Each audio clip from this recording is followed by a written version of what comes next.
বাঙালিদের মধ্যে অনেকেই কিন্তু ডাল দিয়ে রুটি খেতে পছন্দ করেন। তাই জন্য আজকে আমি নিয়ে এসেছি একদম রেস্টুরেন্ট স্টাইল একটা ডালের রেসিপি, মানে ডাল মাখনির রেসিপি। তাহলে চলুন দেখে নেওয়া যাক কত সহজে বাড়িতেই তৈরি করে নেওয়া যায় ডাল মাখনি। ডাল মাখনির জন্য আমাদের চাই কালো বিউলির ডাল আর রাজমা। এই রেসিপিটার জন্য কালো বিউলির ডাল আর রাজমা 70-30 অনুপাতে নিতে হবে, মানে 700 গ্রাম কালো বিউলির ডাল নিলে 300 গ্রাম নিতে হবে রাজমা। আর তার সাথে আমি 2 থেকে 3 চামচ মতন ছোলার ডাল নিয়েছি। ছোলার ডালটা কিন্তু অপশনাল, দিলে টেস্টটা বেশি ভালো হয়। ডালটা ভালো করে ধুয়ে সারা রাত্রি ভিজতে দিতে হবে। এই ডালটা ভিজতে অনেকক্ষণ সময় লাগে, তাই 6 থেকে 8 ঘন্টা কিন্তু ডালটাকে অবশ্যই ভিজতে দিতে হবে। তারপর এটাকে সেদ্ধ করে নিতে হবে। আর ডালটা যাতে তাড়াতাড়ি সেদ্ধ হয়ে যায় সেই জন্য আমি প্রেসার কুকারের মধ্যে নিয়ে নিয়েছি। আর ডালের মধ্যে জলের পরিমাণটা কিন্তু একটুখানি খেয়াল করতে হবে। বাটিতে 1 বাটি আমি ডাল নিয়েছিলাম, সেই বাটিরই 1.5 বাটি আমি এখানে জল ব্যবহার করছি। দিয়ে দেবো 1 চামচ লঙ্কার গুঁড়ো আর স্বাদ মতো নুন। ভালো করে একবার মিশিয়ে নেব। তারপর এটাকে ঢাকা দিয়ে প্রেসার কুকারে সিটি দিয়ে নেব 4 থেকে 5টা, বা যতক্ষণ না একদম ডালটা পুরোপুরি গলে যাচ্ছে।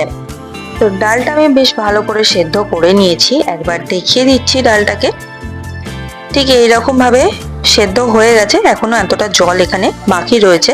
এবার এরকম একটা ডাল কাটা নেব বা ম্যাশার, যাই হোক, দিয়ে এরকম ভাবে ডালটাকে ভালো করে ঘেঁটে দিতে হবে, ভালো করে ম্যাশ করে দিতে হবে। এবার কড়াইতে দিয়ে দিলাম কিছুটা সাদা তেল, আর তার উপর দেব বাটার। তেলের ওপর বাটারটা দিচ্ছি যাতে বাটারটা জ্বলে না যায়। চাইলে কিন্তু এই রেসিপিটা শুধু বাটারেও করা যেতে পারে। ফোড়নে দিয়ে দিলাম জিরে আর তেজপাতা আর গোটা গরম মশলা। ফোড়নটাকে একটুখানি বাটারের মধ্যে নেড়ে চেড়ে নেব। ফোড়নটা থেকে যখন বেশ সুন্দর গন্ধ আসতে শুরু করবে তখন এটার মধ্যে অ্যাড করে দেব আদা বাটা।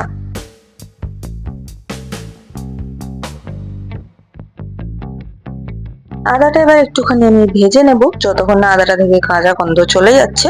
1 থেকে 1.5 মিনিট মতন আদাটাকে ভালো করে ভেজে নিতে হবে। তারপর এটার মধ্যে আমি অ্যাড করে দিচ্ছি টমেটো বাটা। টমেটো বাটার বদলে কিন্তু টমেটো পিউরিও ব্যবহার করা যায়, তবে টমেটো বাটা ব্যবহার করলে একটু বেশি সময় ধরে টমেটোটাকে ভাজতে হবে। যতক্ষণ না টমেটোটা পুরোপুরি ভাজা ভাজা হয়ে যাচ্ছে ততক্ষণ কিন্তু এটাকে ভাজতে হবে। টমেটোর জলটা বেশ মোটামুটি শুকিয়ে এসছে এবং এটা একটা কালারটাও চেঞ্জ হয়ে গেছে। এবার এটার মধ্যে অ্যাড করে দিচ্ছি আমি অল্প করে নুন, কারণ ডালের মধ্যে আমি নুন দিয়েছিলাম। আর দেবো এখানে 1.5 চামচ কাশ্মীরি লঙ্কার গুঁড়ো আর 1/2 চামচ ঝাল লঙ্কার গুঁড়ো। এটাই কিন্তু আর কোনো মশলা দেয়া হয় না। এই রেসিপিটা শুধুমাত্র লঙ্কার গুঁড়ো দিয়ে কিন্তু ব্যবহার করা হয়। হলুদও কিন্তু এই রেসিপিটাতে একদমই অ্যাড করা হয় না। তো ভালো করে মশলাটা আমি কষিয়ে নিয়েছি। মশলা থেকে যখন এরকম ভাবে তেল ছেড়ে আসবে তখন এটার মধ্যে সেদ্ধ করা ম্যাশ করা ডালটা দিয়ে দিতে হবে। ডালের কনসিস্টেন্সিটা ঠিক এইরকম হবে। ডালের সাথে জলের পরিমাণটা যদি ঠিক থাকে তাহলে কিন্তু আলাদা করে আর এটার মধ্যে জল অ্যাড করার কোনো প্রয়োজনই হয় না। তো ডালটা দিয়ে খুব ভালো করে মশলাটার সাথে এবার আমি মিশিয়ে নেব।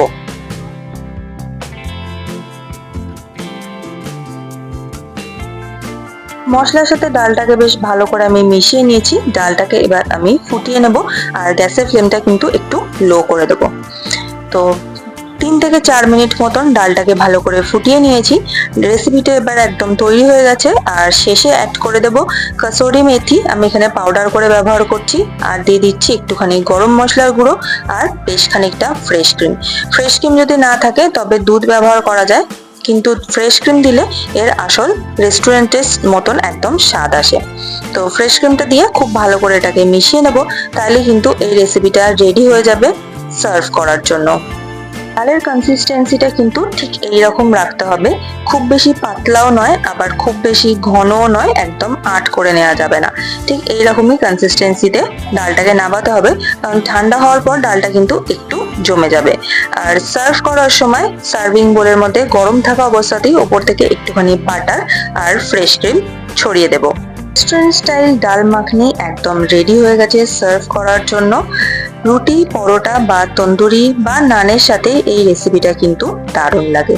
ভিডিওটা যদি ভালো লাগে তাহলে প্লিজ একটা লাইক করবেন, শেয়ার করবেন, আর আমার চ্যানেলটাকে সাবস্ক্রাইব করুন এইরকমই আরো অনেক সুন্দর সুন্দর রেসিপির জন্য। আর যদি ভালো না লাগে তাহলে সেটা আমাকে কমেন্টে জানাতে পারেন। Thanks for watching.